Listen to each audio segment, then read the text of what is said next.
Let's start with continuing the questions and answers from yesterday's lecture. Here's a question from Helen. Can a wife use strictness to make her husband stop interacting with ignorant friends? Or at least with one of them? The friend drinks, disrespects women, and uses others for his own benefit. When the husband spends time with him, he picks up this attitude. When it comes to guidance, it's best to begin not with strictness, but with a simple request. Ask your loved one for what truly matters to you. It's very important to start with a request. If a person doesn't respond to your requests, it means they don't understand their value for you. That's when strictness may be needed, a bit later. Ask a few times and only then start being stricter so that the person begins to understand. If strictness doesn't work, then create distance. Strictness simply means firm words. After that, distance. If distance doesn't help either, then you may need to limit your involvement for a longer time to show how important your message really is. If nothing works, then maybe you're expecting too much from this person. Or maybe they need help fulfilling your requests. They might simply lack the energy or strength.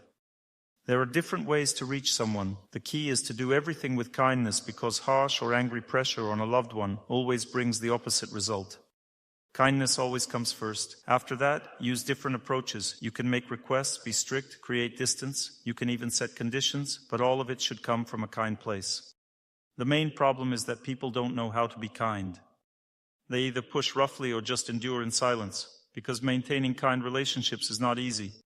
You need to accept the person and try to reach them. That's not easy either.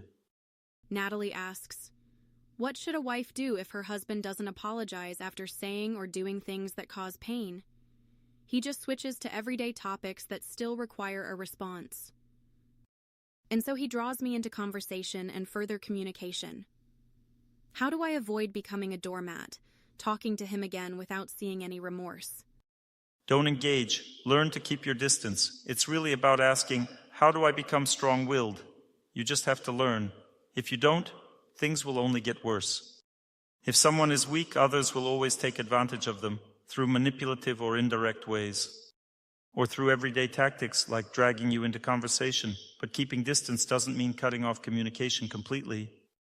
You can still talk, just do it with restraint. Answer the necessary questions, then withdraw. But if you talk without restraint, the principle you're trying to apply in the relationship won't work. If you break the distance, that's it. That's called manipulation. Your loved one sees you're weak and uses that to manipulate you. This means you need to perform more healing practices. If you lack patience, do static exercises. If you lack willpower, engage in sustained physical movement. If you lack positivity, do fasting. How can you learn to maintain the right level of strictness? Sometimes you need to, sometimes not. Maybe just show a bit of strictness. Let them know something doesn't sit right with you. Then let it go.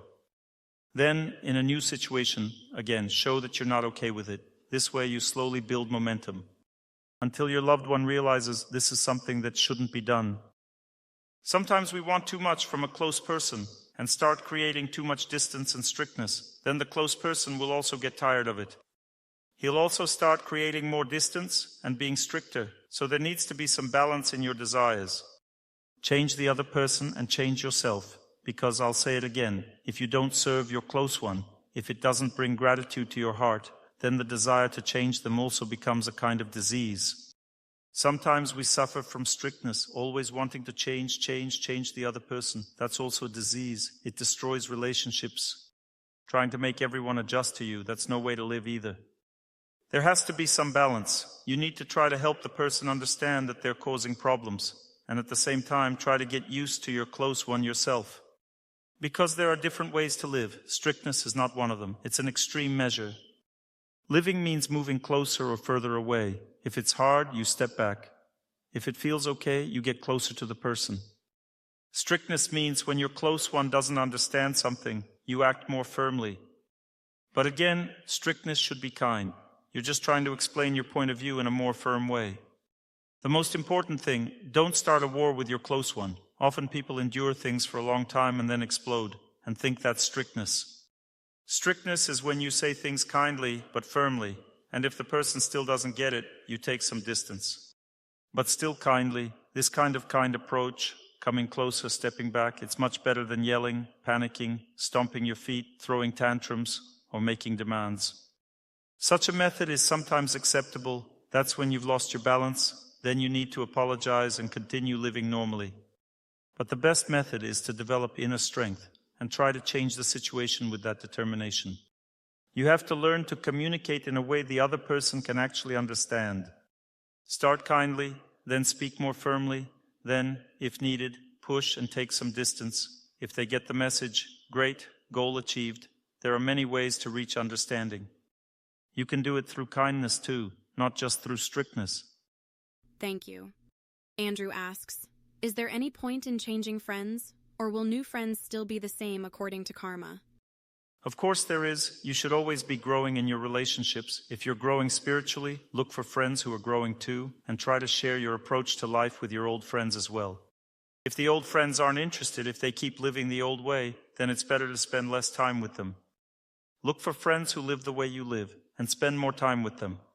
Friends are meant to support your life. If they pull you down, then why keep such friends? Spend less time with them. Of course, you should constantly be looking for new friends, ones who live the right way. That's very important.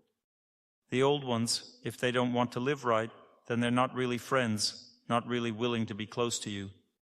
Friends are those who change themselves. If a person doesn't want to change, stays the same, you've already quit drinking, but they still drink, then they're no longer friends.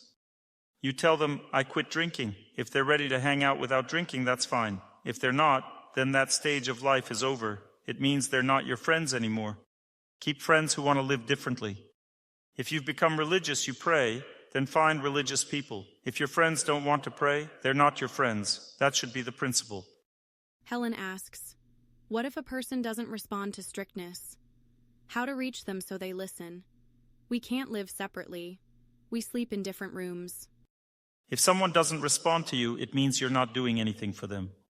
If you serve them, care for them, make their heart softer, they genuinely feel grateful. Then you step back a little with strictness, they'll understand. And then again, kindness.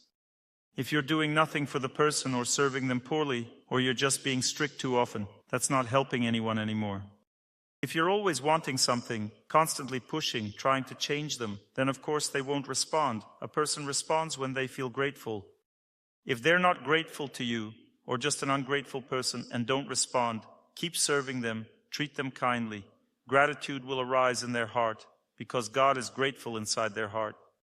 If gratitude appears in the heart, they'll respond. If not, maybe you haven't served enough or weren't strict enough. Sometimes you have to be strict for longer. Maybe they just need more time. Some people are so stubborn, you need to be strict with them for a week before they finally hear you. But the good thing is, once they get it, they stick to it. It's always important to ask, what am I doing for that person? We tend to try and raise others, change them, but we don't want to change ourselves. We think, I'll just change everyone else, but that doesn't work. You should try to change yourself first. If you change, others will change too. That's how you should look at life. It also depends on your mood. If your strictness is suppressed and you're terrorizing everyone with it, of course people will become immune to it. They'll stop reacting because they're tired of your constant strictness. Always unhappy, trying to educate everyone, keeping your distance. You should try to be more kind in life. When there's a lot of kindness, people respond. But if you've spoiled them, acted too nice, they get spoiled and don't even want to look at you. Then you need to show strictness for longer. You need to bring the person out of that state. That's the next stage in life, and it takes a lot of effort. So try to understand the situation. What's happening? Maybe you spoiled them. Maybe you exhausted them. Why aren't they responding? Maybe they don't respect you. Maybe you're always hurting them. There are many reasons why someone doesn't respond. Some people are naturally rough. They don't respond to anyone. Some just don't want to cooperate. It's hard to live with such people. Some have bad habits. They don't respond because they're drunk or smoking, for example. It's hard for them to respond. They lack the energy of air. So yes, every situation is different. But the main thing is this. If they don't respond, you're doing something wrong. Either you spoiled them or you're being too strict. Next question. Anna asks, how can you set boundaries for a teenager who's becoming impudent? Teenagers have their own interests, but they still depend on their parents. They're not independent. They rely on you. They need things. They don't live on their own. Limit their opportunities. Set conditions. If you don't want to do this, then you won't get that. Being strict also means setting limits, restricting certain freedoms. Sometimes a person acts too freely. For example, a girl might go to evening events and behave too loosely. That can be harmful for her mental health. You need to set limits, kindly of course. And if you take something away, you should always offer an alternative. If you restrict something for a girl, for example, give her something else engaging to do. Instead of going to a disco, let her watch a meaningful and interesting movie. Or maybe arrange a meetup with good friends. It's not just about bluntly saying no. That's not a healthy way to live. You need to offer a meaningful alternative. When it comes to teenagers, they are still dependent. They have their own needs. You simply need to make it clear that they won't get what they want and stick to your word. If a person is no longer dependent, then it's about making agreements and trying to cooperate. But if you have no influence on the situation at all, if it doesn't depend on you in any way, it means you're not playing a meaningful role in that person's life. They simply don't need you. And if someone doesn't need you, then naturally you have no power to affect anything. Like one man said, I cook for myself because if my wife cooks, it ends up costing too much. You end up paying for it in other ways for a long time. What kind of service is that if you cause 10 times more stress than the help you offer? Of course, the person will want to distance themselves. It's not even about distancing. They just don't see the point in continuing the relationship if there's no real service or support. Often people want to raise or guide others, but they don't put in enough effort. Maybe they lack willpower, kindness, or the desire to serve.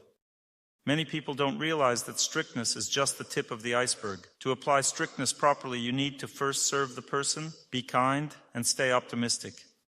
Before being strict, you should kindly explain things many times, so the person understands. People often think, I'll be strict now, and everything will be fine. But strictness often leads to conflict.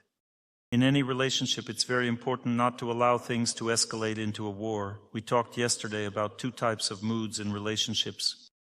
There's a mood of cooperation or friendship, and there's a mood of war, where people try to break each other, force changes, put pressure on each other. That's not how healthy relationships work. Not at all. War never helped anyone. It only causes pain, damage, and suffering. It doesn't bring any real results in life. It's cooperation that brings real results. So strictness, when applied correctly, is actually a form of cooperation. It's when you take a firm and principled stance. The other person sees that things can't go on the old way, and you're not okay with how things are. Often we do things for each other, but don't realize how difficult it is for the other person to accept them, so sometimes they have to express themselves more firmly. Like a cat, for example. If it doesn't like the way you're playing with it, it hisses. And everyone understands. If you keep bothering it, you'll get scratched. Animals are simple. They get personal right away. They hiss, scratch, and you back off. You start treating them with respect. That's what strictness is. Strictness means showing your fangs, extending your claws, or hissing. This is how nature works. That's how animals behave. They show that something is dangerous, that you shouldn't do it. That's called strictness, but it's done kindly. A cat hisses gently, then lies down and purrs. A kind approach works, but if there's a war, nothing good comes out of it. I remember visiting my mom while studying in medical college. I observed how the cat reacted. I noticed she didn't like being sprayed with a syringe. At first she was gentle. She just snorted and walked away. She behaved kindly. But then I went too far and kept spraying her. She got fed up and peed in my shoes. That's when I realized the war had begun. I had to stop spraying because no matter where I hid my shoes, she always found them and peed in them. Even on the top shelf in a closed cupboard, she would still find them. And until I stopped spraying, it kept happening. She always peed in my shoes. That's why in my lectures I use this phrase, peeing in shoes. It came from my mom's cat. She showed me that this wouldn't work, so I stopped. I knew if I sprayed again, she would pee in my shoes, and I didn't want that. The smell stayed in the shoes even after washing. It was very hard to get rid of, just imagine. A cat's smell is so strong, even the washing machine couldn't remove it. When you behave this way, it leaves a mark. The other person realized they shouldn't go in that direction. Because of unpleasant consequences, the desire to repeat it disappears.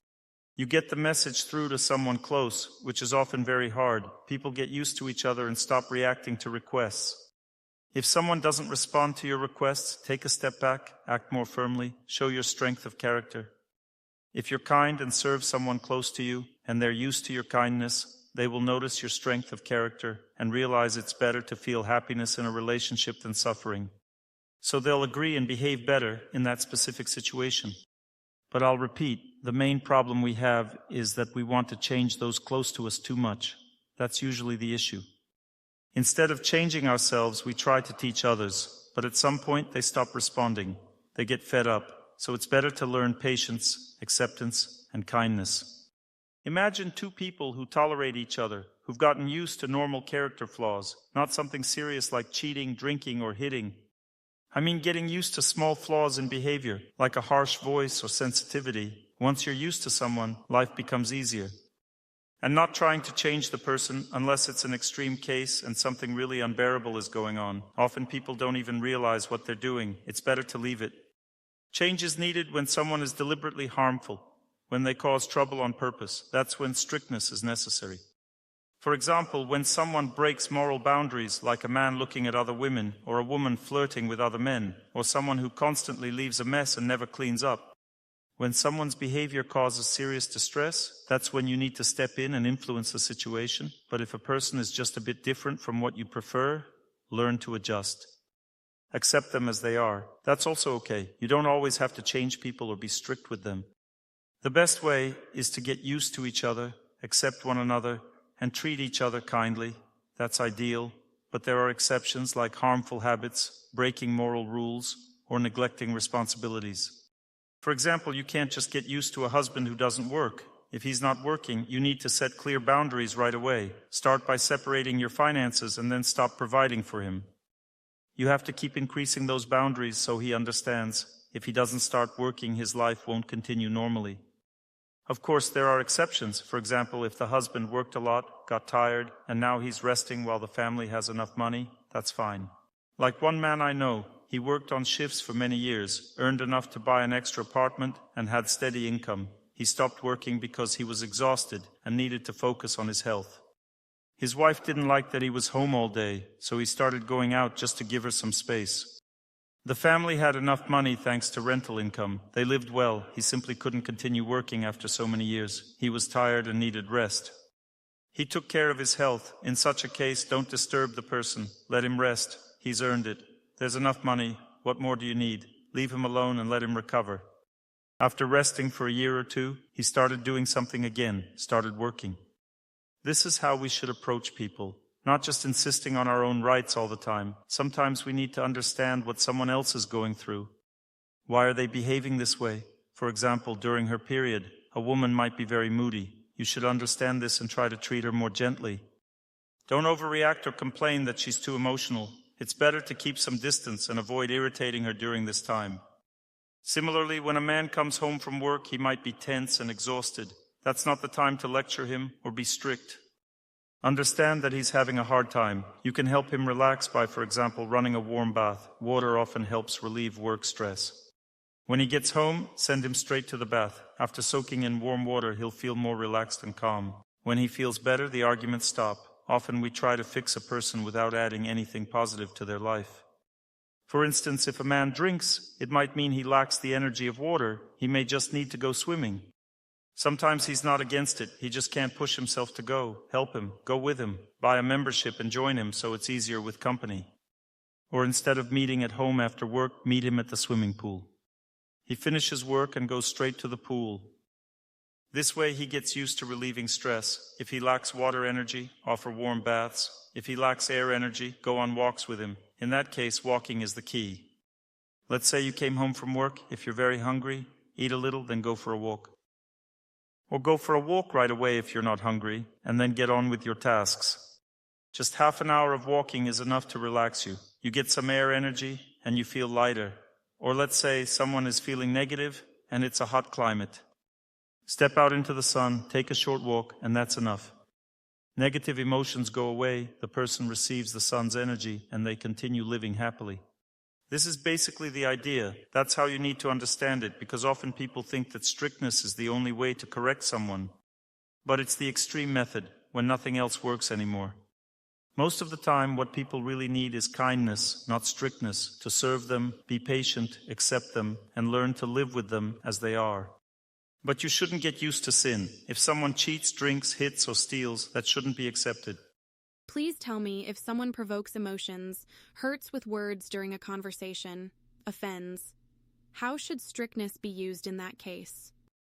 You shouldn't. If someone offends you, it means you've gotten too close. You need to keep some distance, far enough for them to feel your importance and value in their life. Then they'll respect you, and once they respect you, they'll stop hurting you. If someone hurts you, it means your balance of closeness and distance isn't right. And that's a problem. If they hurt you, it means you need to increase the distance. This is the only thing that works in such situations, because if you don't create distance and you use strictness, it'll just lead to conflict. And by the way, strictness doesn't work when there's no respect. This is very important to understand. If a close person doesn't respect you and you act strictly with them, it will definitely lead to a fight. So if someone is rude or disrespectful, only distance helps. Strictness won't help here. You shouldn't even try. Strictness only works with people who respect you. If there's no respect, then distance is the only option. There's no other way to build a relationship. But if there's no respect and you start being strict, you're just creating a conflict. It becomes a war. Strictness works only with those who respect you. You show your boundaries, but only rarely. So again, in relationships, the first and most important thing is to earn respect. Through service and care, that's what matters most. Strictness, comes much later, 5th or even 10th place. Caring for someone, serving them, showing you love them, that you wish them well, that's the kind and peaceful way to build relationships. When people behave peacefully, that's the greatest value in relationships. That's what we should aim for, both in ourselves and our loved ones. We must cooperate. Learn to cooperate. To love each other means to cooperate. Strictness comes later. It's the last option, and sometimes it's necessary. I remember, for example, I had very kind teachers in my life. Sometimes a teacher patiently understands your life situation. At university, one teacher came to me and asked, "Why are you studying so poorly?" I replied, "Well, I'm also doing ballroom dancing." That was during my first years. I said, "I just don't seem to have enough time." He said, "Yes, I understand. All right, I'll ask you less often." Just like that, he responded so kindly. I immediately started studying the subject more. I felt right away that I wanted to learn from this teacher. But one time he was very strict. He said, "This is too much. You can't go on like this. Come on, get back on track." And I did, because I saw that he truly cared about me. He treated me kindly, and I realized he was right. I had been neglecting my studies for too long. When someone treats you with the utmost kindness and makes you happy, even a little strictness from them has a strong effect. It really wakes you up. But if you're never kind, never keep your distance, and you're always pushing into someone's space, always annoying them, then your strictness won't help. It will only make things worse. Let me repeat, the worst thing in a relationship is when it turns into a war. People constantly getting angry, arguing, and making each other's lives miserable. That is not how relationships should be built. You have to know when to take a step back and do it kindly. Know when to be strict, or on the contrary, when to help someone reconnect so they don't feel abandoned or unhappy. Strictness and distance, they are the tip of the iceberg made of kindness, love, and service. There is a deep foundation of kindness, love, and care, and strictness or distance may appear only at the very top. Even explaining something to a loved one in family life, like how you'd prefer things to be, is also the tip of the iceberg of service, patience, and kindness. When there is plenty of service, patience, and kindness, the person begins to feel grateful. They thank you, they appreciate everything you do. Then, on top of that foundation, you can apply strictness, explain your views, and create distance when needed. These 3 tools help bring the person back to their senses. You explain kindly, you keep some distance, and you speak firmly. Strictness means it's no longer a gentle explanation. You're being more direct and more firm. These 3 methods, when you've already served and cared deeply for someone, they usually work. But sometimes nothing works, and usually that's when the person tends to cheat, drink, be rude, abuse, or steal. In such cases, parenting or guidance doesn't help, because the person is living in ignorance, and there are only 2 options left: live separately and set conditions. If they're not followed, then divorce. You must understand, sometimes you simply can't change someone because they want to degrade. They don't want to grow. That's why I repeat what I said in the last lecture. First, make sure your family is on the path of progress. What is the path of progress? It's when you pray, do good deeds, invite friends over, feed them at home, feed birds outside, help clean your apartment building. You plant flowers near your building, make friends with your neighbors, help them be happy, place flowers in the entrance and water them. In short, you do a lot to serve the people around you. This is where you should invest most of your energy, not in strictness, not in distancing yourself or teaching others how to treat you. It's much better to learn to accept others, to be patient, to care for them, to serve them, and above all, to recognize your own shortcomings. And when someone becomes truly grateful to you, that's when you can apply strictness, you understand? Strictness is not the first tool to use. It's the very last and most extreme one, but it works well if you've done everything else right. Strictness always works when the person is grateful to you, loves and respects you. They respond immediately. But if they don't love or respect you, it means either you've spoiled them, then you need to create distance, or you've done nothing for them at all. One woman said, "Dr. Torsunov, I distanced myself from my husband and asked him how he was doing. He said, 'You can keep your distance for another 2 weeks. I'm finally getting some peace from you.' She had worn him out first and then distanced herself. You should serve the person, care for them, help them, and only if they get too entitled, then you distance yourself. But if you're the one being too demanding, bothering your husband, and then you distance yourself, he'll just feel relieved. He'll think, 'Thank God she left. She was exhausting me.' Often a woman criticizes a man just for being a man. He says something a bit rough because he's a man, and sometimes he can't control it. She immediately lashes out, 'How could you speak like that? Don't you know women deserve respect and gentle words?' And then he walks around on eggshells, afraid to say anything, because she's exhausting him with her version of feminine gentleness. We need to let people live peacefully, treat them kindly. A man is a man. All men are a bit strict. It's hard to live with them sometimes because they can be rough, and a woman is gentle. It's hard for her too. You have to get used to it. A man is a man, or say a woman is emotional. She shows some emotion, and the man immediately reacts, 'Stop it! What's going on with you?' He doesn't let her be herself. That's foolish, always reacting to your loved one, trying to reshape and adjust them to your expectations. Constant correction is not a way to live. Even a kind person will eventually become tense from this. It's better to correct yourself, to work on yourself, to serve your loved ones, to take care of them, and strictness only as a last resort, when you've already done a lot for that person. If you see they don't want to change, then use strictness. Next question. My husband drinks often, 3 to 4 times a day. I was kind, then strict. Now I pressure him. When he says he wants to drink, I protest. He doesn't always listen. He drinks anyway. What should I do? How can I set conditions so he stops drinking and starts doing healing practices? There are 2 ways to encourage such practices. First, start doing them yourself. Then, over time, when you've built that positive habit, say he's drinking and you go to the pool and do static exercises. Eventually, you'll enjoy going to the pool and doing those exercises. That's your new habit, and you've overcome the first circle of fate. There are 3 circles of fate. The first is within you, the second is between you, and the third is within him. You've built a good habit, you're doing everything right. That's already 33% of the work done.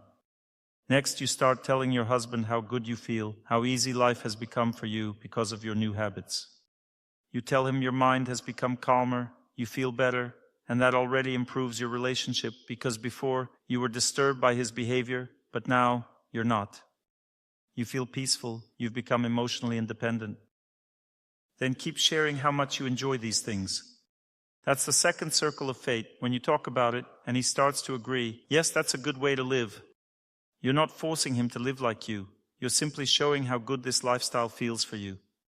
Then a crisis hits. Say he goes on a drinking binge. You explain, "See, you don't live right, so this is the result."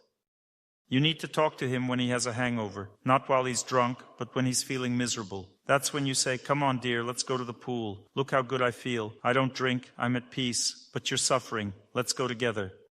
And he agrees. "Okay, let's go." So he goes, feels better after the swim, and then starts doing static exercises. But if someone doesn't respond to your efforts, then it means you need to create some distance. That means he's become disrespectful and overfamiliar. So pull back a bit, stop doing personal favors. If that distance brings a positive effect, you can gently inspire him again. Tell him how much you enjoy it. Then he might say, "I want that too." Don't pressure him. He'll come around in his own time. If that still doesn't work, then it's time to pray. The first stage of prayer is finding peace in your heart about the person. The second stage brings influence. He may feel remorse and want to quit. The third stage is when he actually begins to quit. But prayer alone or healing practices alone is not enough when it comes to alcoholism. You have to do all of it at once, perform healing practice, work on the energy of water in the family, pray, and gently talk to him about it. All of it together is what works. If you just talk and don't change yourself, don't change the energy in your home, don't pray, your words will have no power and no result. What's the point of talking if the person is mentally unable to live without alcohol? He'll either turn to drugs or keep drinking. And alcohol is also a drug, just so you know. If someone is already using alcohol like a drug, that means they're desperately lacking water energy. The only real help is swimming and static exercises. There's no other solution. You can keep telling him to stop drinking, it won't help. He must change his lifestyle to truly stop. Maybe he's overworked and exhausted. People start drinking and next thing you know they end up in a psychiatric hospital, or worse. If water energy keeps depleting, it can lead to severe health problems. That's what you need to think about. Alcoholism is a sign of a deep inner imbalance. It means the person is already running dangerously low on water energy. Something must be done. Just telling him to stop won't help. Yes, maybe he's obedient and stops drinking when you ask, but then his lack of water energy just gets worse.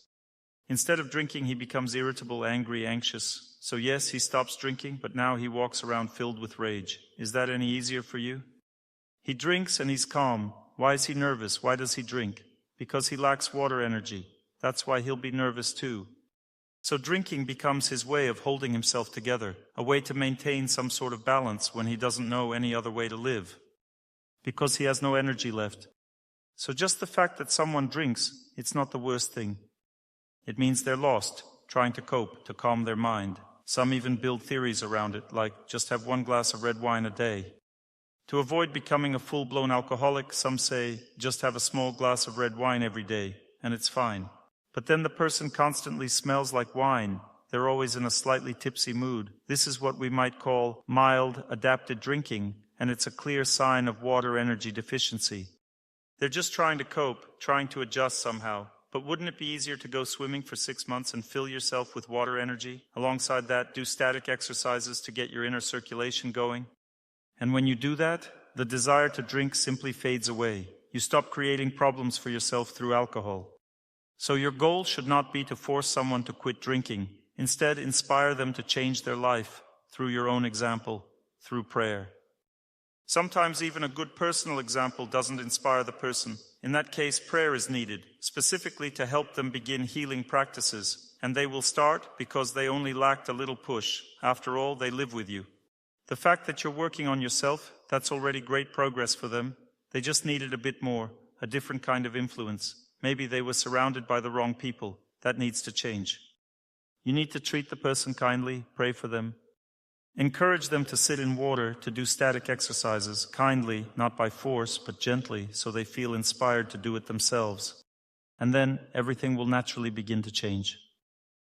But if you think that alcoholism is a vice you can eliminate with pressure and control, it won't work. You can't squeeze this problem out of someone by force. If they begin to live in the right way, they'll eventually thank you. They'll be happy. The problems will go away because drinking problems are just a sign of lacking water energy. That's all. There's nothing more to say on this topic. Let's move on. How should I properly communicate with my 20-year-old son? How strict should I be? His sleep schedule is messed up and he doesn't listen. How strict? Strict enough to avoid war. If he doesn't listen, you can be firmer. But thinking that everything can be solved only through strictness is a classic mistake. If your son is 20 and doesn't listen, take a look at his life. Maybe he's doing something that doesn't suit him, and that's why he's being difficult. Maybe he has a different nature, or he's studying something that's not right for him. Maybe he's going through heartbreak. People often fall in love at 20. Unrequited love also causes emotional reactions and resistance. Look at his life. Maybe your relationship lacks warmth. Maybe there isn't enough distance between you. You may be too emotionally attached to him. When there's too much attachment, he may become rebellious because he doesn't respect his mother. There should be respect, so create some distance and behave in a way that makes your child respect you. Maybe you've spoiled him, given him too much. Then stop doing that. Let him earn for himself. Don't live his life for him. Don't give too much. Let him learn to live on his own. If he's your son, you are responsible for helping him become a self-sufficient person. Lack of respect often comes from a lack of kindness, love, and acceptance of his character. Behave in a way that earns his respect. If you serve with kindness but he becomes arrogant, then distance yourself kindly, stop serving. Don't serve in anger either. Just step back and let him do everything on his own. Then he'll understand the value of what you did. When he has to cook and feed himself, he'll get it. He'll see that it's either too hard to do alone or takes too much time and energy. In that case, things start to work. That means he's understood and starts behaving properly. At that point, you can support him with kind words. Strictness always means either the person is grateful to you and you put them in their place, kindly, such kind strictness, or you stand your ground. You say either this way or that way. You've already tried everything else. Sometimes that kind of strictness is needed. At 20, he's already an adult. You can't control him. You can only negotiate. If you want him to become independent, negotiate kindly. Show him the right way through your own example. Keep behaving properly with him until he realizes his own mistakes. That will take time. But again, if he is not behaving properly, it means the system of mutual respect has not been developed. There is no respect. Maybe you don't respect him as someone younger. Maybe you behave rudely, push him around, constantly demand things, and don't let him make his own decisions. Then, of course, sooner or later, he will also behave rudely, because he doesn't feel support or protection from his parents. But if parents don't bother him much, treat him kindly, and he asks for something himself, then you can give it or not, depending on what will truly benefit him. But if you give with all your heart kindly. Don't expect anything in return, just be kind. But if you want to change your adult son, first earn his respect so that there is mutual respect between you. Then you can slowly start to guide him. I've noticed something interesting. When there is mutual respect, children naturally respect their parents. You just gently nudge him in the right direction, and he does the rest himself. He does it because he respects his parents and wants to please them. But that's only when there is no war. If there is a war, you pressure the child, he pressures you. You have a tantrum, he has a tantrum. You roll on the floor, he rolls on the floor. In other words, each is trying to overpower the other. In that case, don't expect anything from the child, because he will keep pushing back at you. He grows up and returns everything you put into him over these 17 or 20 years. So be careful with your children. If you can't control him, that's not a good situation.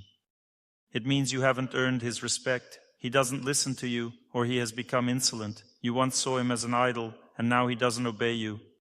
How to make a child listen? You can't force it. How to encourage him to listen? That's a different matter. You need to serve the person positively and kindly. But if he's used to you always serving him, then you need to turn off the tap and show him that he is not the only master and lord of the world. I'm starting to ramble. I sat for a while in the Ganges, and it relaxed me so much that I'm drifting away. Where did we stop? The Ganges. Yes, it really wonderfully cleanses the subtle energy body. So if a child is properly raised, he respects you. Proper upbringing always means respect for parents. Then it's not a problem at all. But if he wasn't raised properly, or if you pressured him too much or didn't raise him at all, then you need to rebuild the relationship. First, serve him, take care of him, treat him kindly, accept him. Only after that comes strictness. Or, for example, if you've spoiled him, then you need to create some distance. Don't let him become insolent. And then, when he starts respecting you, you can use strictness or kindness, kindly explaining everything first. That's why strictness is the last measure, but often people don't realize that they haven't used any of the earlier measures. Sometimes parents don't understand their child at all, and because of that, the child shuts down. If parents don't engage in the relationship and then suddenly try to fix things, it's foolish. First, you need to earn the person's gratitude. Only then can you try to guide them. Sometimes a child is going through bad karma or a difficult astrological period. He simply can't behave properly, even physically. In that case, you can just turn a blind eye for a while. For example, sometimes children struggle with studying because they are too tense and tired. Then you need to reduce the load. Agree with the child on a minimal workload, and he will appreciate it, feel grateful, and everything will improve. Sometimes parents keep pressuring the child to study harder, even when he can't. They pressure him with their strictness until he completely loses his enthusiasm. You need to understand what's happening with the person. Maybe it's not the right activity that you've given them. If it's not right for them, take them out of that institute and try to place them in another one. Maybe things will work out better there because it will match their nature, but if they're spoiled and don't want to study at all, you need to turn off the tap. let them live according to how they study. Don't support the child financially. Just shut off the tap, let them work. If they come to their senses, tell them, study and we'll pay for you, but no more slacking off. Or, if they don't want to study and are ready to try living on their own, then let them. It's their choice. Often excessive overprotection gets in the way of raising children properly. A child needs the chance to experience living without money or without qualified work. Let them load sacks of potatoes, do hard labor. They'll understand what life is like. Practical experience often helps children really engage with life. When they see what life is like without an education, they'll start studying. But practical experience isn't always necessary. For example, trying drugs. That's the kind of experience you shouldn't allow. In some cases, tough love is needed. In others, kindness works better. Next questions? We've been discussing this question for over an hour. It's a big topic, lots of questions. They're asking, my husband thinks I'm too strict in our relationship, but I see it the opposite way. I'm not demanding. I let many things slide and smooth things over. It feels like the less you demand in a relationship, the stricter you end up seeming. How do you find balance? That's a good question, but that's not balance, that's permissiveness. If you let someone get away with too much, deciding to endure and endure without doing anything, they'll start pushing you more and more, and there won't be any balance. Later, they'll complain, why are you always arguing with me? It means the person got used to misbehaving because you allowed too much. When things go wrong like that, it's no longer about balance, it's about relationships that were built on too much indulgence. When someone gets used to being pushy and acting badly, you can't fix it right away. You have to gradually shift the relationship back in the other direction. Or, on the other hand, maybe you've been nagging him too much with your strictness and he says, enough already, but you don't notice it. People often don't notice. They think everything is fine. You should always use Leo Tolstoy's method. If you're about to do something to someone, stop and think.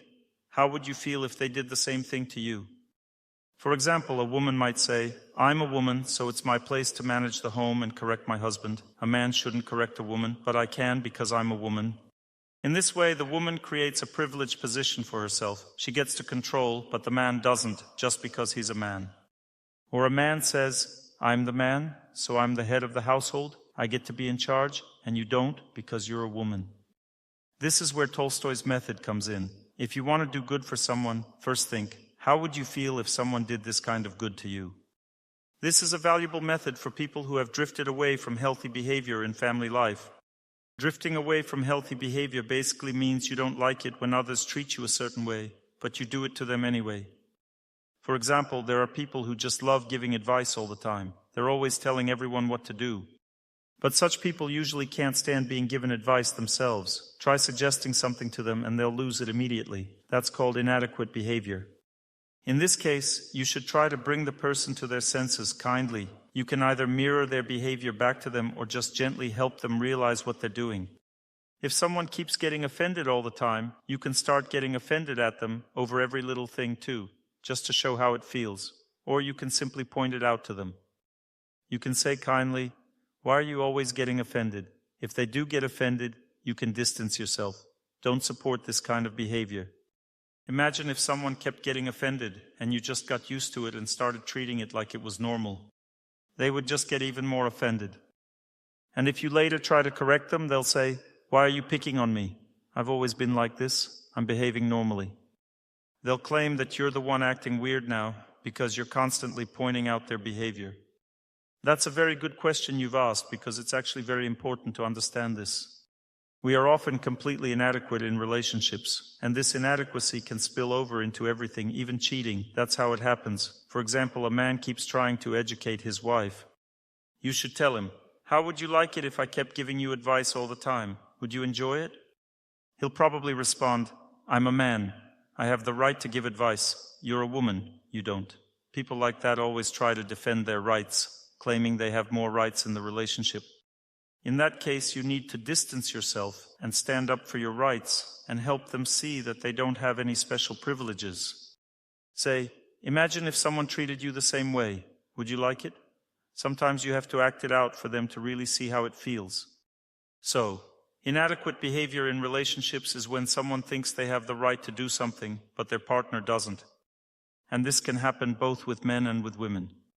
What rights do women often defend? They often defend their right to be moody, to control everyone at home, to constantly point out, you didn't put that there, you didn't do this, you stepped wrong, you looked the wrong way, you said the wrong thing. You understand? Women often try to control their loved ones over every little thing because it's their nature to notice details, how someone behaves, where they put things, and what they do. Women get irritated by little things. They keep track of their loved ones over small details. But if this monitoring becomes too much, if you can't even take a step at home without being watched, then you need to give her feedback. Say, imagine someone controlling your every move like that. Would you enjoy living like that? Usually such women can't stand even a single word of criticism toward themselves. It can be completely the opposite. Complete indifference in relationships. One person just lets the other do whatever they want. And then you wonder why they've become so shameless, like too lazy even to get up and go to the bathroom, peeing in a bottle in bed, even though they're not disabled. They've simply fallen apart completely, living in filth. Not even wiping themselves properly, stinking. They've totally let themselves go. People do that when they get too relaxed. It completely relaxes a person. People relax in life. Sometimes someone doesn't clean anything, doesn't wash the dishes after eating. They just leave everything standing there, stinking. Cockroaches start breeding, rats run around the house, a complete mess. Yet you keep tolerating it and think, well, it's okay, maybe things will get better. At this rate, you might wait until he grows fur and starts barking. That's why you need to take action. If you see that a person is going down the wrong path, you have to do something about it. But again, look, there are rules. A person is heading the wrong way, and you want to help. Why do people often fail to correct others? You say just one word to a loved one, and they pounce on you like a hawk or a cobra. Then you get scared to say anything more. In such cases, distance is necessary. If there is no respect, distance is a must. If you say something and the person attacks you harshly, it means they don't respect you. In that case, keep your distance from them. Be self-sufficient. If a person is not self-sufficient and cannot maintain distance, the situation becomes a dead end. That's why in relationships we first learn to interact with nature, then with good people, and then with God. Once you become self-sufficient, then you can start a family. Or if you already have a family, you still need to become self-sufficient. Respect in a family is based on just two things. First, self-sufficiency, the ability to step back when needed, which earns you respect. And second, the right way of addressing each other. You need to talk to a woman very gently and tenderly, and you should speak to a man with respect for his opinion. If a man expresses his opinion, you should listen to him and acknowledge it. Whether you accept it or not is up to you, but at least don't argue strongly or oppose him. A man feels respected when his opinion is respected. And a woman feels respected when someone talks to her tenderly and appreciates her beauty. A woman feels respected when her beauty is valued, and a man feels respected when his knowledge is valued. This is a very important, valuable aspect in relationships. If there is no respect, distance is needed. If a person feels disrespected, distance is needed. Why don't people keep their distance? Because of attachment, they feel they can't live without each other. After being apart for a short time, the close person manipulates you, approaches you, and you immediately fall back into the relationship, unable to resist, and they become more arrogant. They start bossing you around, stop treating you gently, and become rude. If you tried to step back, but they manipulated you back into the relationship and you rushed back, it's because of a lack of self-sufficiency. This is a dead-end situation, and it will end in divorce. Because the husband will become even more arrogant and you will keep allowing it, eventually life with such a person will become unbearable. And later, it will be very hard to fix things. Once a person falls into ignorance in their behavior, it becomes very difficult to bring them back to goodness. The first problem is that people create too much distance between each other. They barely communicate, their relationship turns cold, they stop serving each other, live like strangers, and then they ask, how can we save our relationship? But there has been no real relationship for a long time. You are two cold people living apart. There is no real family anymore. How can it be saved? You need to get involved, serve the person, take care of them, and spark their interest in the relationship again. Sometimes it's too late to reignite that interest. Sometimes people are so deeply disappointed that no matter how much you serve, they simply don't trust you anymore. They don't believe that anything can be changed. Then there's nothing you can do anymore. You bring a severed arm to the doctor and say, "Please sew it back on. I can't live without my arm," but it's already too late. Sometimes a person freezes the severed arm, brings it in, and it can be reattached and come back to life. That happens too, but it's more the exception than the rule. So it's better not to let things get that far, because sometimes the situation becomes hopeless and nothing can be done anymore. Sometimes a person is emotionally frozen by nature. You try to build a relationship, ask, "Why don't you talk to me?" But they're just frozen inside. They don't understand why we need to talk so much. And you, on the other hand, need to talk all the time. You are very different. Sometimes very different people come together. It often happens. If a woman loves talking too much, what kind of husband does she find? Imagine if both husband and wife were very talkative. What would happen? They would drive each other crazy and get tired of each other. So when a woman talks a lot, she often finds a quiet husband. He walks around without saying much, and she tries to get him to talk. "Can't you say something? Can you or can't you?" He says, "I can." Such situations happen. Anyway, here's a little humorous story. A husband and wife come to a psychologist. The psychologist asks, "What problems do you have in your relationship?" And the wife, a large, robust woman, starts yelling, "He doesn't listen to me. That's our problem. He doesn't listen." The husband is all meek and timid. The psychologist turns to the husband and asks, "Do you think you have problems in your relationship?" He replies, "I don't know." The psychologist asks, "What do you do for a living?" He says, "I train lions in the circus." And at home, it's his wife who trains him. That's the humor.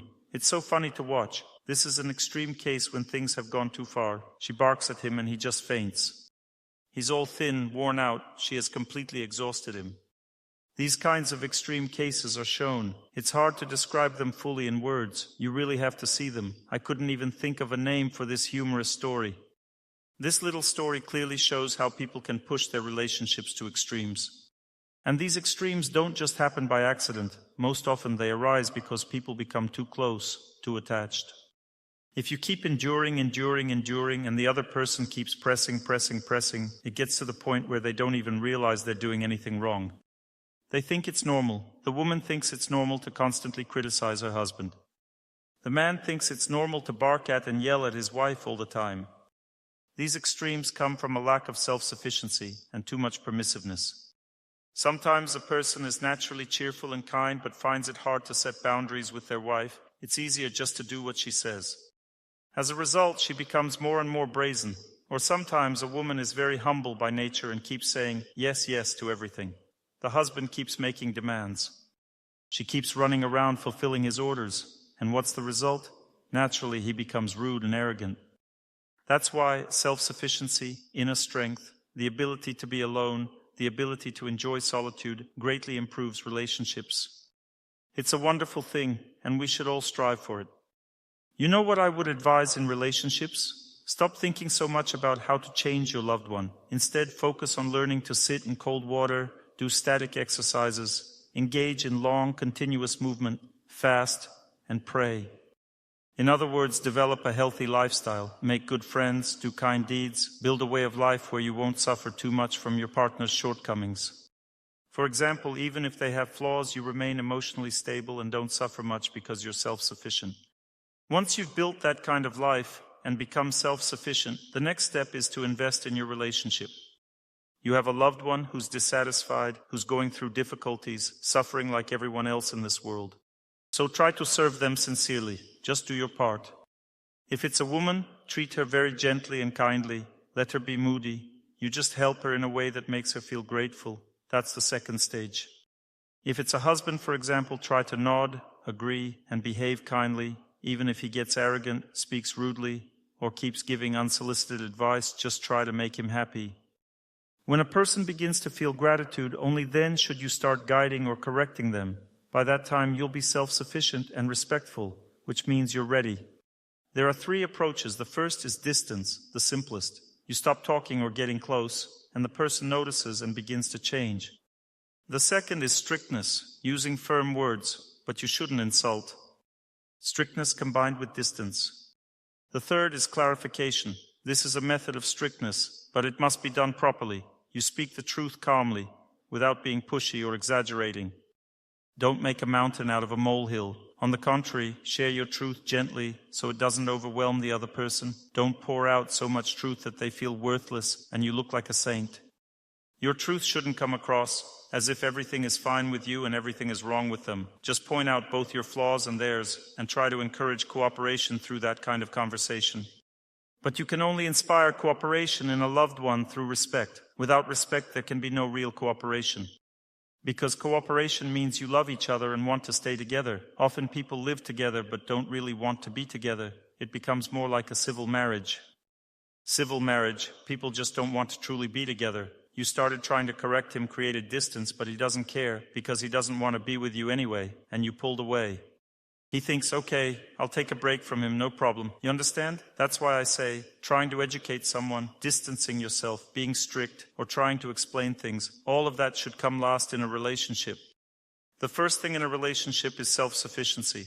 The second, serving the person, trying to help, being patient with their flaws. At this stage, you shouldn't try to discipline them. You need to serve, tolerate the person, behave kindly, learn to respect them, and reach a place of gratitude.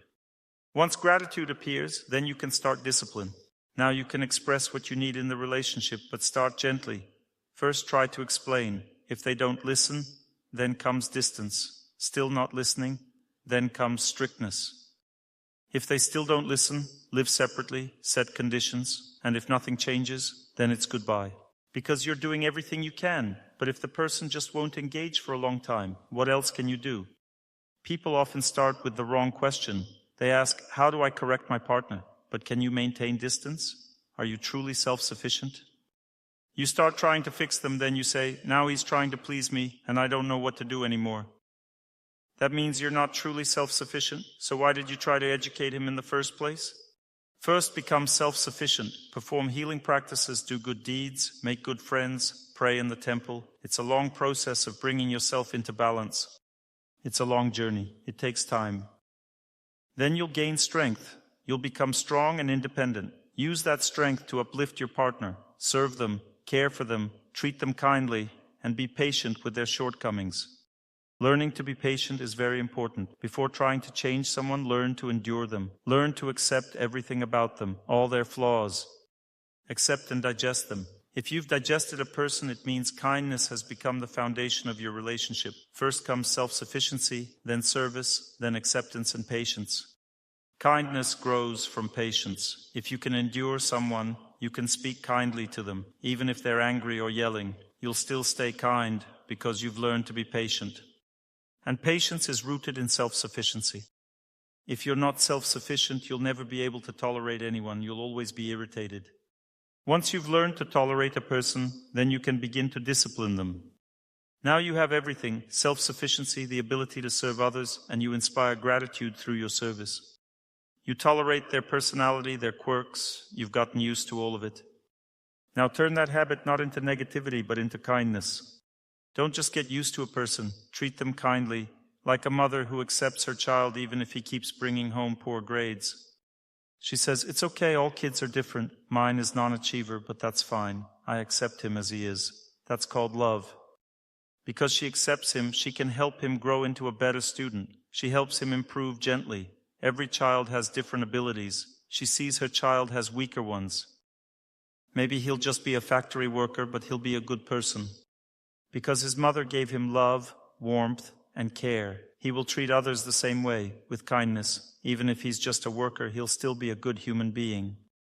That's why self-sufficiency and the ability to serve come from serving God, from spiritual life. Self-sufficiency also comes from connecting with nature and good people, from serving others. Generosity is also important in relationships. People are often stingy. They always bargain. If you don't do this for me, I won't do anything for you. Stingy people have no desire to serve, no generosity in relationships. So how can someone respect you or feel grateful? They won't. If there's no generosity in your heart, there can be no true influence. First, you need to learn how to love someone. Only then can you help them grow. What comes first, food or education? There's even a song that asks, what comes first, feeding or raising children? And the answer is nourishment first, then education. First, feed a person with love and service, and only then try to guide them. You see, first you need to nourish a person with love, only then can you guide them. But you can't give love if you're not self-sufficient and don't have the energy of God. The energy of God means you've risen above your ego and are able to serve others. A more developed soul has this divine energy.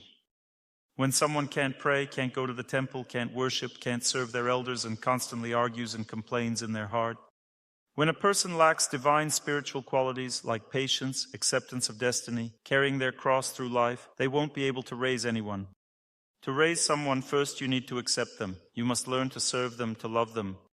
That means giving them nourishment, emotional, spiritual. Then they will allow you to guide them. So a person must first become kind. When I counsel people, I observe them closely.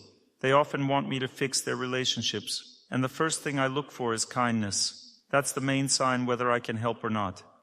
If there's no kindness between them, if they put their own interests above their partners, then there's no way to help that family. So first you must develop kindness within yourself. Try to bring it into your relationships. Only then real upbringing is possible. Generosity is also very important in relationships. People often bargain, "Did you do this for me? If not, I won't do that for you. If you do it, then maybe I'll think about it." When someone constantly bargains like this, they can't do anything sincerely for their loved one. There's a lack of generosity, a lack of willingness to serve, and a lack of connection with God. That's why generosity is missing. And without that, there can be no relationship at all. Let alone trying to discipline a loved one. People don't truly connect when there's no generosity. Love itself is generosity. The less generosity, the weaker the relationship. So what do you think is the first form of generosity a man shows in a relationship? It's not just giving flowers, that's secondary. The first act of generosity is when he marries her. If a man is stingy, he's afraid of marriage. But if he marries, it shows generosity. It means he trusts her. Loyalty is also a form of generosity. There's always the temptation to find someone better. We talked about this yesterday. But when someone is loyal in a relationship, they gain respect, and people want to listen to them. Loyalty is a deep feeling of devotion and service. It is the very foundation of service. So how do you recognize a true believer? If they stay loyal to their faith, even in difficult times, it shows deep, genuine belief. Sometimes even under threat of death, people refuse to give up their faith. That shows strong inner conviction. Of course, people can sometimes be clever. I had a friend in the Soviet Union who practiced spirituality, and the KGB caught him. They asked him, "Are you a Krishna devotee?" If you said yes, they would send you to a mental hospital. He said, "No." Then they said, "Well, drink this," and poured him a glass of pure alcohol. He took it and drank. So they let him go, and he continued spreading books and spiritual teachings. They were just using cleverness, showing wisdom in dealing with the authorities. I don't know what's truly right in such situations. I think I would have done the same, tried to be smart, instead of showing rigid stubbornness that helps no one. But still, in relationships, faithfulness is the foundation. Faithfulness includes the ability to accept a person. But you see, there's a fine line between acceptance and permissiveness. You may accept someone in small things, but if they show signs of cheating or immoral behavior, you need to show firmness right away to make it clear that this is not acceptable. When someone is self-sufficient, they give freedom to their loved ones. At the same time, they serve them, and they are faithful. Such a person earns deep respect, and that makes it easier to guide others. If you've said something a few times and the person still won't listen, take a step back.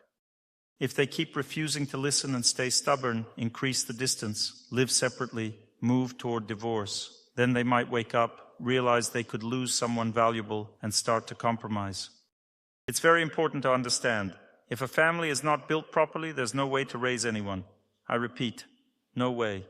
For example, if people live in a civil marriage, they are already sending a message to each other that they're not truly committed. So how can real upbringing happen? What foundation is there? Imagine a factory manager says, "If you don't do your job right, I'll fire you." But the worker already wants to quit. He's just fed up and doesn't know how to leave without upsetting anyone. So he keeps doing a bad job until the manager fires him, and then he says, "Finally, I was waiting for this." In the same way, when people live in a civil marriage, deep down they already want to leave. They're just looking for an excuse. So how can there be real education in such a relationship? If you distance yourself, they might think, "Thank God, now I can finally leave." Nurturing works when the family is properly built, when there is loyalty, commitment, and this mutual movement toward each other. As we said yesterday, love means moving towards each other. So this movement should always be present. Always try to get closer, not to distance yourself from your loved one, but to come nearer. Accept them, because people often resist. A woman may resist a man's nature. All men are rough, tense. Whether you rebel or not, what can you do? They're all like that. You just have to accept it. All women are emotional. Nothing you can do about it either. You have to accept that too. If you're a self-sufficient and strong person, you'll have patience. You build it through static practices. You'll have strong will. You develop it through dynamic effort and a positive mindset. You support it through fasting. When your mental state is balanced, you can handle the impact of your loved one's difficult nature. Accept it, endure it, and then begin to serve and care for them. Make them feel grateful. It doesn't happen right away. It might take months or even a year. Make them feel grateful. Once they feel grateful, only then can you start guiding them. That's when things start to work out. But if you're living in a civil marriage, you don't do anything for your partner, he eats outside in a canteen, washes his clothes in a laundromat, cleans his own room, and then the woman comes and tries to educate him, but she's not doing anything for him. She doesn't want to marry him, she doesn't want to have children with him, yet she tries to guide him. Why should he care what she says? There's nothing real between them to invest in. Or the husband, he doesn't work, doesn't marry her, doesn't want children.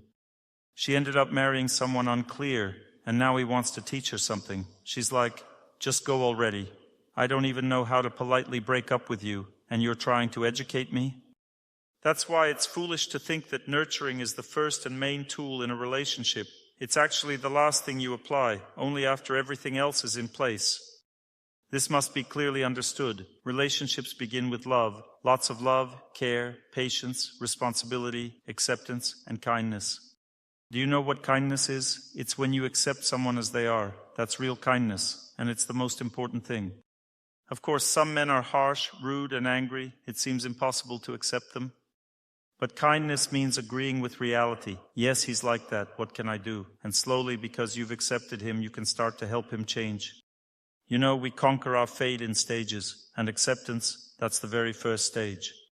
People often think that if I accept, I've lowered myself. But no, if you've accepted, you've almost won.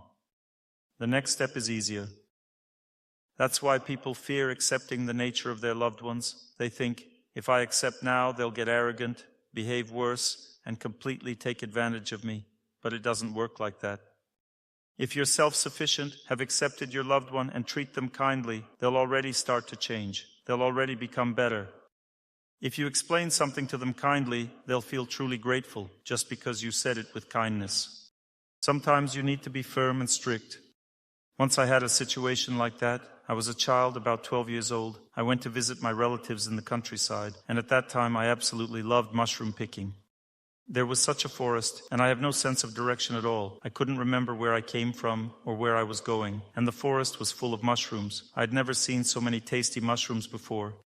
They were worried. I kept going into the forest, and they couldn't control me. They were just relatives, not my parents. I was already a big boy, 12 years old. I went into the forest, and they said, just stay close to the edge. I said, okay, and at first I did stay near the edge, but you know how it is with mushroom picking.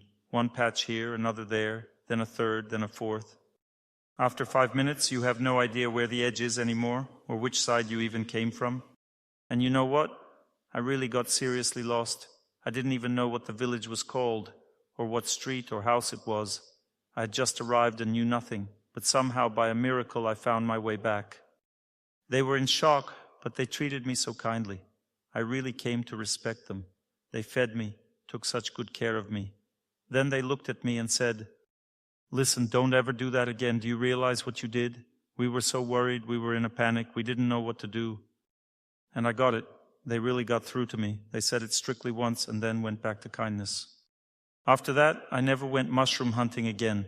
I thought, if I go, I'll end up deep in the forest again. They really made me think. I realized, you shouldn't do that. You shouldn't cause people so much stress. I think if I go mushroom hunting now, they will be nervous again, worried. So this situation showed me something. First, give lots and lots of kindness, and then just one moment of strictness. It works very well. But if you're constantly nagging and not actually doing anything kind for the person, it won't work. You won't succeed in raising anyone that way. And the most important thing, if you want to raise someone, first figure out where you're going in life yourself. If you're not even sure you want to live with this person and they're not sure they want to live with you, there will be no education, because real education begins with loyalty. But if you've really chosen each other, entered into a relationship, want to be together, you're married, you stay faithful, and prove to each other that you truly want to be together, then the process of raising and influencing each other will definitely work.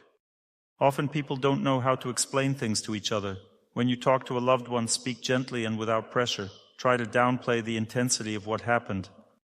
For example, if your partner cheated, you could say, when you cheated on me just a little, it was really bad. Even if they cheated completely, you say, a little.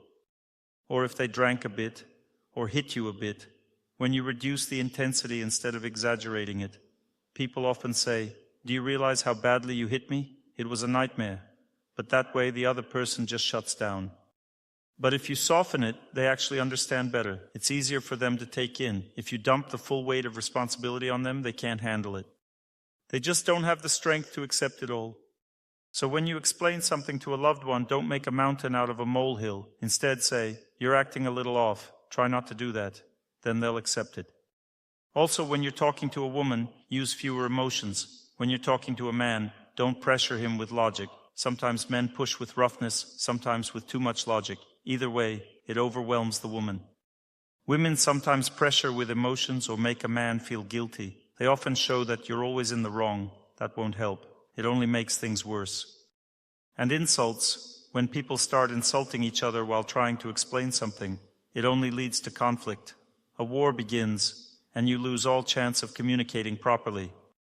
Of course, sometimes there are turning points. People fight, then make peace and realize we won't go down that path again. Sometimes emotions boil over. There may even be tantrums, but even then, there must be kindness inside. Kindness should be present in all of it. Sometimes a shake-up really helps. Maybe they moved apart for a while, broke some dishes, then made peace with goodwill, and now they're back living together again. So even in the middle of all this, kindness should remain. They can laugh later about what happened, but if there's no kindness and everything is taken too seriously, then divorce is not far off. Because in family life, the relationship should have a light tone. Light means we forgive, accept, ignore small things. Later we laugh and joke about it together. This lightness helps change your loved one. A heavy attitude, on the other hand, means making serious faces, dramatizing everything, and blowing things out. When someone makes a mountain out of a molehill, that never helps. It causes hurt, dislike, rejection, and a refusal to listen because it feels false. People tend to downplay their own faults. But when they talk about someone else, they do the opposite. They exaggerate. And when someone hears criticism about themselves, they often feel it's not true, or they may admit to a small fault, but not as big as you're saying. Then they start to argue or resist. For example, if someone drinks and you ask, do you drink? They say, just a little. I've seen this in consultations. People say, I drink a little. You have to multiply that by 5 to know the real amount. If they say, I drink moderately, that usually means they drink regularly. If they say, honestly, I do drink, that often means they're quite addicted. So people always downplay their own flaws, always. But when they talk about their loved ones, they always magnify the flaws. That's why if you want someone to really listen, you should downplay the problem much more than you think is necessary. Don't exaggerate, minimize. That way you connect with how the person sees themselves. They already know themselves that way. When you downplay it, your words match their own view. They might say, yes, I do drink a little, I agree. Then change becomes possible, because now they're open to talk. But if you exaggerate, they will never agree. They'll just argue with you. Let's say he cheated. He might think it was just a little. But how can cheating be just a little? Can you kill someone just a little? Can someone be just a little raped? Can you hurt someone a little or throw them from the 9th floor just a little? In such cases, the word little doesn't apply. If he cheated, he cheated. But people still see it as not a big deal. So you have to speak to them in line with how they see themselves. This is what actually works. But if you speak in a way that doesn't match their self-image, they won't hear you. So if you want to help someone, always reduce the emotional pressure. Speak gently, without creating a heavy emotional atmosphere. Don't be rude, Don't dramatize, don't threaten. Some people say, I'll leave you. They always threaten or dramatize. It doesn't help. What helps is kindness. Speak kindly. Admit your own faults. You can even start with gratitude. For example, you thank the person first, but that's already a bit of a technique like in politics, starting with thank you. People often feel it's a trick and think, now comes the scolding. Because he has already seen it happen many times, someone begins with gratitude and then starts to criticize. These are psychological tricks, ways to influence the mind. First, the person relaxes because they feel appreciated, and then comes the criticism. This kind of strategy in relationships, it's all politics, you see. You start by saying one thing and then sneak in something else. This kind of politics is really unpleasant. It's much better when love is present in a relationship. We should behave honestly and avoid all these manipulative tactics, like when someone tries to approach indirectly and sneak in their point. Eventually, the other person will realize they're being manipulated, and that's very hurtful and disrespectful. So don't listen to those psychologists who tell you to be clever in relationships. First praise, and only then give your real opinion. Sure, you can use such methods, but only if kindness is at the core.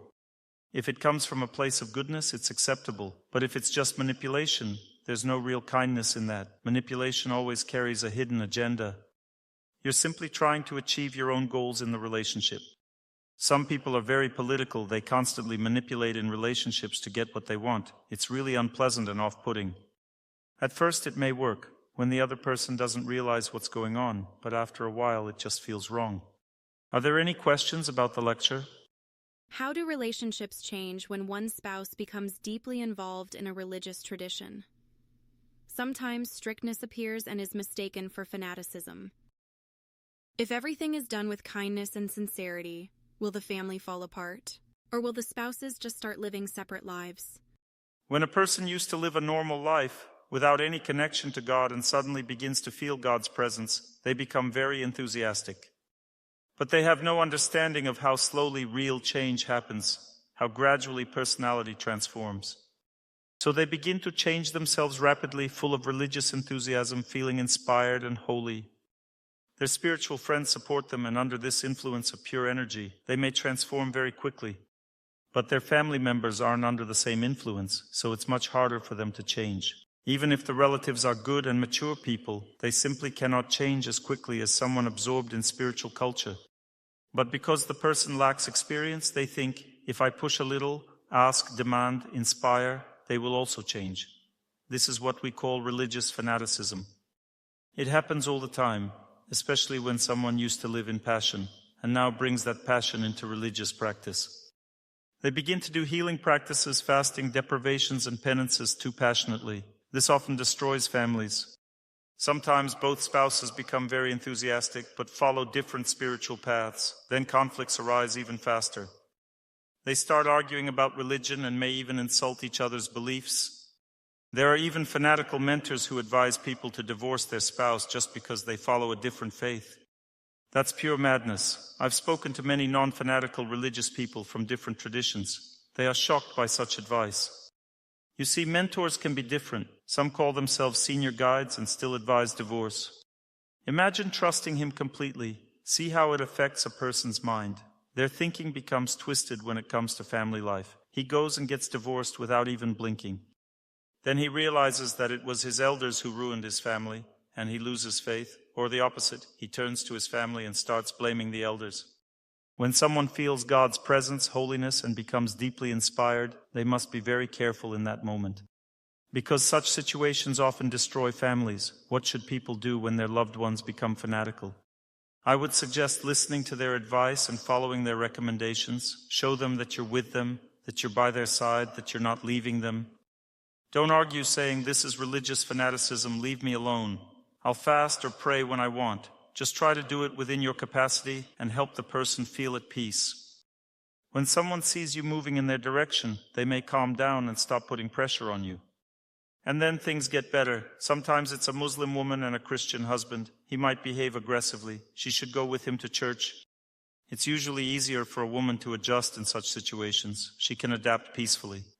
Sometimes the woman is the one acting fanatically. She gives her husband an ultimatum. Either you come with me to the mosque, or I'll divorce you and marry a Muslim. then he should just go. It's not a big deal. Go, pray, spend some time in the temple, as long as you don't look like Boy George or Sylvester Stallone in a temple. If you look like a regular Christian or Muslim, no one will say anything. Everything will be fine. Religious fanaticism has a negative effect. People often lack experience and behave in the wrong way. Loved ones should follow their will to some extent, just to ease the situation and protect the family. Because under religious fanaticism, families fall apart like houses of cards. We need to follow the will of our loved ones, do what they ask to some extent, not too deeply but kindly and gradually. Usually the loved one calms down. They feel everything is okay. But sometimes it's not religious fanaticism, it's atheistic fanaticism. Someone quietly starts spiritual practice, and their family gets angry. They say, "What are you doing? That's not our way." And they themselves never do anything spiritual. When someone takes up something new, "This is not for us, stop it," a war begins. Anti-cult reactions follow. If you begin spiritual practice and your relatives react aggressively, then reduce the importance of your practice in their eyes. Say, "I'm just trying it a little, nothing serious." Don't start a religious war with your family. Handle it all with kindness. Sometimes you can even pretend you've stopped, just to ease the tension and calm things down. This works because over time your relatives accept it. They see that you're living normally, not becoming fanatical, and eventually they may start practicing too. How does a wave behave? First it surges, it hits hard, and then it recedes. Strong karma also comes this way. It hits you first. People get scared when their fate suddenly changes, even for the better. But if they see everything is fine, that you're doing well, they stop worrying. If you start spiritual practice, don't pressure your family. Be gentle, don't show off. When I became a vegetarian, I behaved in such a way that no one at my institute even knew. At birthdays, I would take the vegetarian food I liked. No one noticed I didn't eat meat. If someone asked, "Want meat?" I'd say, "Yes, I'll take it later," and I just wouldn't take it. The meat was usually gone quickly, none left. I just had some salad and no one even noticed. But if you come in saying, "I'm a vegetarian, keep your meat away from me. Everything here smells disgusting." If you act like that, of course people will react. They'll become defensive, resist you, and try to influence you. Or say there's alcohol being served at a birthday party. If you don't like it, just don't go. Say your wishes, then politely leave. "I'll catch up with you later. I'm a bit busy now." But if you do go, don't turn it into a big issue. Just say, "I'm not drinking today, not feeling too great, just give me some lemonade. I'm fasting." Say it with a smile, make a little joke about yourself. No one will bother you. Next question. What if kindness no longer works? I try to be kind to my parents, but they take it as weakness. Like I'm admitting I was wrong by trying to make peace. That means the relationship has already turned into a battlefield. That's the most dangerous stage. When things have reached open conflict, people fighting with each other, only one thing helps: distance. You step back from your loved ones. Don't fight, but don't come too close either. Give small gifts, speak kind words, but keep your distance. When they start to feel your absence, they'll stop fighting. Once the aggression has passed, then you can gently start getting closer again. When a relationship is at war, nothing works. Whether you act kindly or harshly, it just makes things worse. So when war begins in a relationship, the only thing you can do is keep your distance. There's no other option. Nothing else will work. That's why I always say, don't let it get to that point. Don't let things reach the stage where your loved ones are so hostile that nothing you do is good enough. If you act well, it's bad. If you act badly, it's worse. So in such cases, just stay away and wait. Eventually they may want to reconnect, but sometimes they're deeply hurt. Maybe you did something very hurtful, offended them badly, and they might not speak to you for years. Then you have to serve them from a distance. Don't try to come close while they're still angry. Just continue caring for them from afar. Sometimes the difficulty is in family traditions. These traditions, or religious and cultural values, can be good for keeping families strong and preserving good customs. But they can also become obstacles. For example, in some traditions, you need your parents' approval to get married. But what if you've fallen in love, the relationship is good, and your parents don't approve?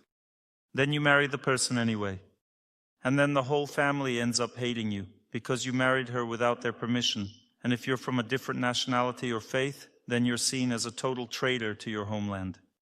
In such cases, it creates a very risky situation, and families often fall apart. The chances of the family breaking up are very high, because the marriage was formed in the middle of a conflict. Because relatives break up families in 20% of cases if they are aggressively disposed towards this marriage. Aggression, already 20% danger, and divorce. So it's better to get the relatives' blessings before the wedding, or at least a neutral attitude. At least they shouldn't be against it. Sometimes they are neither for nor against. But if you go against their will and get married, things usually get worse from there. Sometimes people do manage. I know of one such case. A woman married into a rich family, though she herself wasn't wealthy and didn't share their faith or religion. She entered a wealthy religious family that wanted someone of the same faith, religion, and financial status for their son. But he chose a woman who wasn't rich, wasn't from their religion or background. Imagine, the whole family was outraged. They even called her and threatened to kill her. They said, "If you marry him, we'll kill you, and no one will ever know. Not even he will know." So what happened in the end? She behaved so humbly and gently with them that after 2 or 3 years, she gave birth to such a lovely child that they completely fell in love with her. Now they say, "You're the best thing that ever happened to us." Even her husband, the man she married, started misbehaving, but she took the relatives' side and helped them set him straight. They practically began to worship her after that. So yes, sometimes such situations can be resolved and everything turns out fine. But that's rare. In most cases, either the family breaks up or lives on in constant conflict, which of course is not very favorable. Because when problems begin inside a family, they start to fall apart. When the difficulty is internal, distance increases. Relatives should actually help unite the family. That's how it can survive. But if there's conflict and the relatives are hostile, they pull the couple apart, and that's the end of it. Then the very people who stood together against their families end up becoming enemies themselves. Such situations are very dangerous. Religious issues in family life are especially serious. So don't take religion, culture, or nationality lightly, especially in Orthodox families. If you're marrying someone from an Orthodox background, you must understand everything properly. He might not tell you the whole truth about his family. You need to meet them, understand the real situation, study everything, and find out what's really going on. If everything is okay, then fine. But if there's already hostility, then maybe it's better not to go forward with the marriage. Why start a relationship with a headache right from the beginning? Next question. How do I know where kindness ends and permissiveness begins? When I'm being kind, I lose track of when my son crosses the line and needs correction. The difference between kindness and permissiveness lies in self-respect. If you're lowering yourself in the relationship, that's permissiveness. If you maintain your dignity, that's kindness. For example, a loved one is doing something wrong. You treat them kindly. You're not humiliating yourself. You're just being patient. That's kindness. But if you start feeling humiliated, disrespected in the relationship and still don't set any boundaries, that's permissiveness. If that continues, it will destroy the family. That's the line, how you feel inside. Watch your emotions. Talk to the person. Let's say your wife is emotional, always nagging, correcting, monitoring cleanliness, and bothering you. You tolerate it. It's okay, but the moment you feel you can no longer bear it and she starts to humiliate you, that's when you need to defend yourself. Either create some distance, clarify things, or speak firmly. Do what you can. See what works best. This boundary lies in your inner feeling. Sometimes a person can't show kindness at all. They immediately feel humiliated, and they want to respond right away. That's not right. It means you're not ready to guide a loved one. As I said before, guiding someone close begins with kindness, and kindness begins with the temple.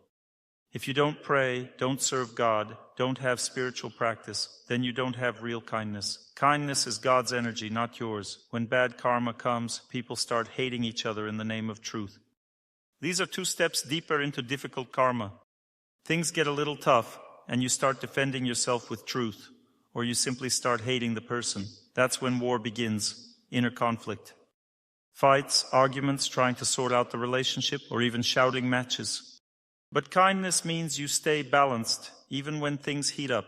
When you remain steady, that is kindness. When there is kindness, you can endure for a while, and then you can gently correct the person, still with kindness.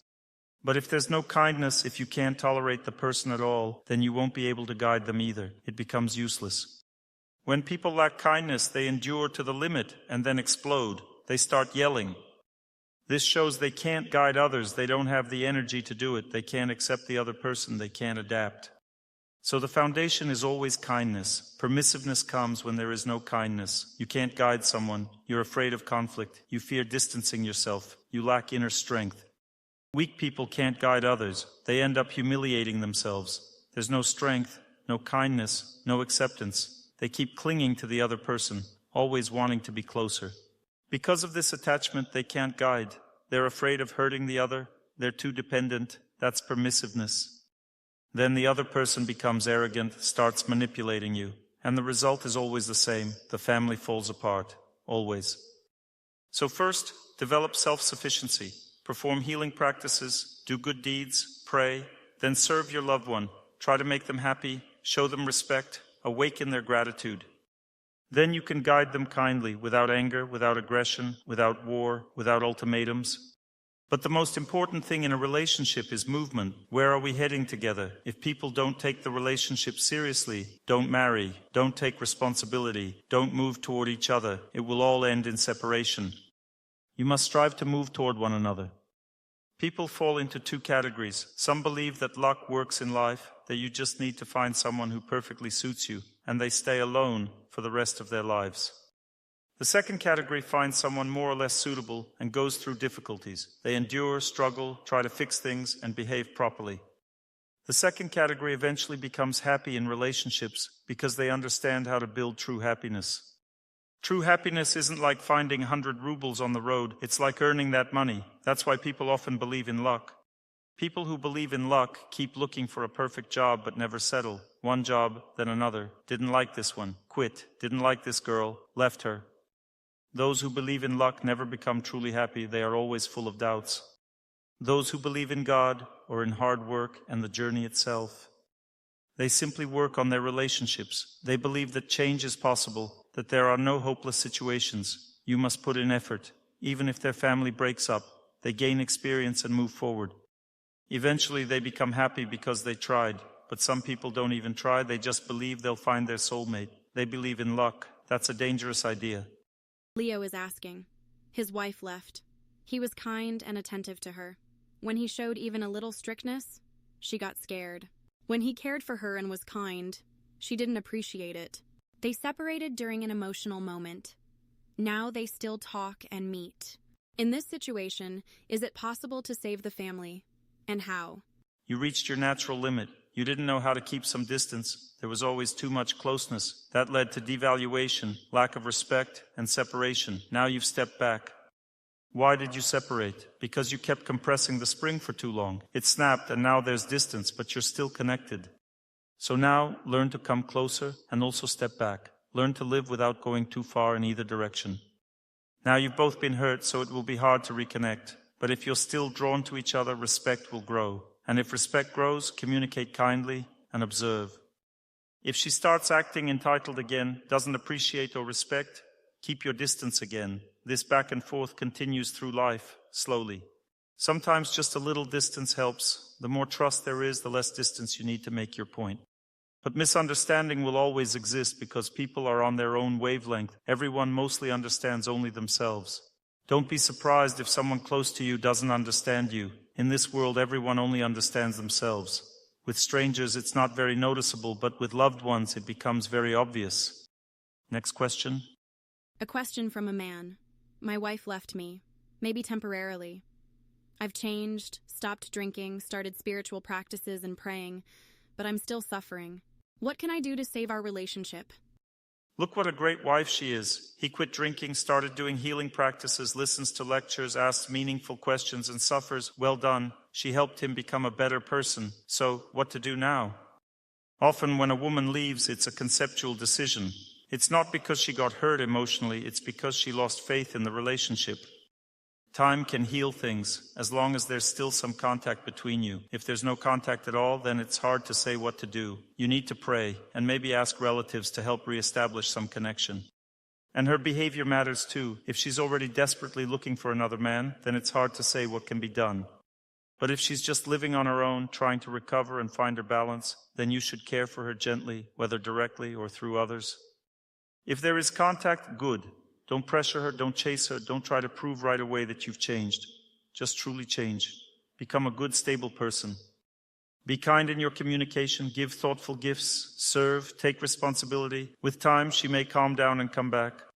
But if you try to drag her back forcefully, it will have the opposite effect. And if you just ignore her, thinking she'll come back when she feels like it, that won't work either. You need to care for her, treat her kindly, but give her space to recover. Often women need at least 6 months to simply heal mentally after leaving. Let her come to her senses, observe her. If she's desperately looking for someone else, there's probably nothing more you can do. The family may already be broken. Though sometimes even after looking for someone else, a woman still comes back. When there's been deep separation, divorce and all, there are no guarantees. No one knows what will happen next. Maybe the family will be restored, maybe not. But if you try to restore the relationship kindly, the chances are higher. Of course, it's painful to be left. People often begin to value each other only after they've been left. These days, people are often under heavy pressure. Some can't handle it and they pass away.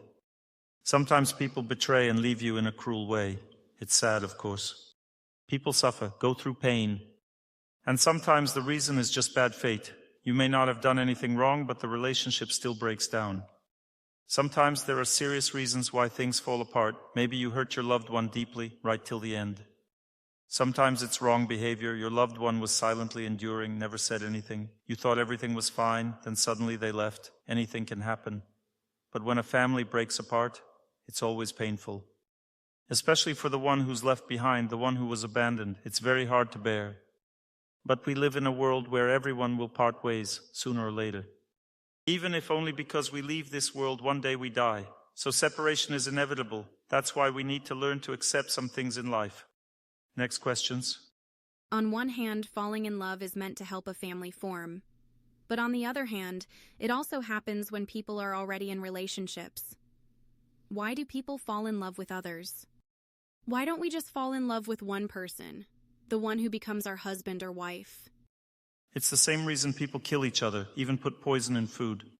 Once I woke up in the middle of the night remembering how I was poisoned in my sleep in a past life. A close relative poisoned me to take over my property, just killed me, somehow poisoned me while I slept. I'm not sure, maybe I suffocated from some kind of poisonous smoke, I don't know, but I woke up remembering that scene. So yes, anything can happen. Infatuation is actually a kind of sinful energy. Whether it's towards someone close or not, it's the same. We misuse the energy of love, even in married life, and that's why we suffer. Sometimes you fall in love the wrong way. Get so obsessed that you can't even build a family. Everything gets ruined. Too much infatuation destroys relationships. Anything is possible. Infatuation is just a form of love energy. It exists in this world, but we misuse it. That's why God gives both good and evil in this world.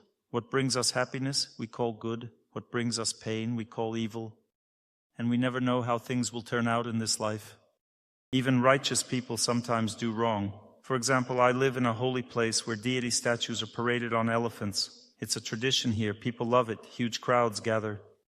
There was an elephant who worshipped God her whole life. She radiated purity, very devout.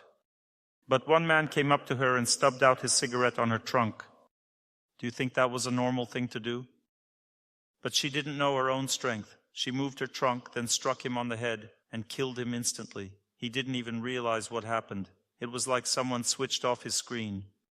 Naturally, people got scared. They stopped taking her to festivals and observed her for a while. Maybe she had become aggressive, no one knew. An angry elephant can trample a crowd in 5 seconds.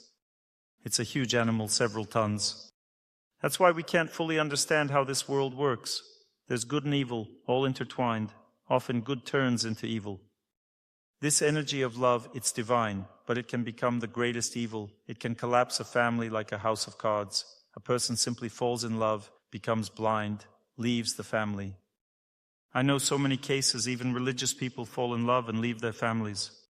Of course, in such cases, there's a strong chance the family will be restored, but love itself is dangerous. It's a very powerful force.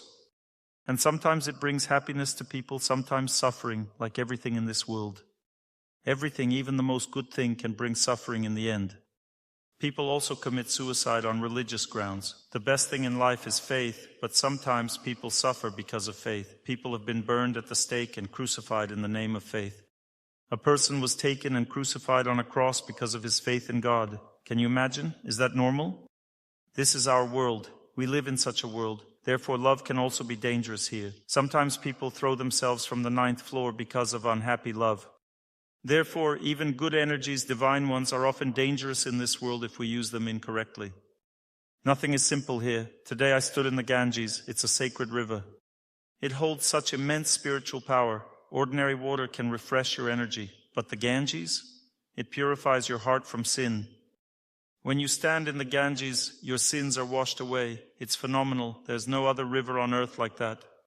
But in that same river swim poisonous snakes. One bite and you're dead before you can even climb out.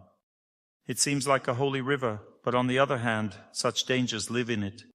So when you stand in the Ganges, you're risking your life. Rarely, but it happens. Snakes bite. Everything is intertwined.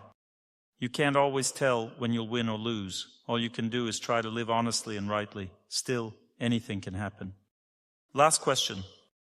Please tell me, is it okay to be strict with a manager who humiliates you? A manager is always senior because they are placed by God above you.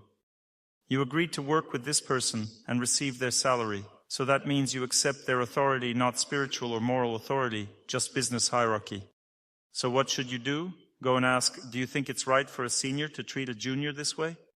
And depending on the answer, if he says, yeah, what's wrong with that? He's a fool. Just leave that job, plain and simple. But if he says, I'm sorry, I lost my temper, you may have made a mistake, but I'll try not to act that way, then you can keep working with him. If you ask a question kindly from the junior's position, even if it sounds strict, you still ask it in the form of a question. Then they can see that you were really hurt by what happened. If you speak kindly with respect, following proper etiquette, they will only have two possible responses. The first response, they admit it was wrong and say, I'll try to improve. The second possibility is that he will respond by humiliating you. If that happens, it means there's nothing good to expect from this job. Not for you, not for others either, because the boss is a fool, and unfortunately such people do exist. In that case, you should leave because sooner or later you'll face serious problems there. It's just a matter of time. The authorities might start investigating you. Maybe he's involved in some shady business and you could end up in jail for something you didn't even do.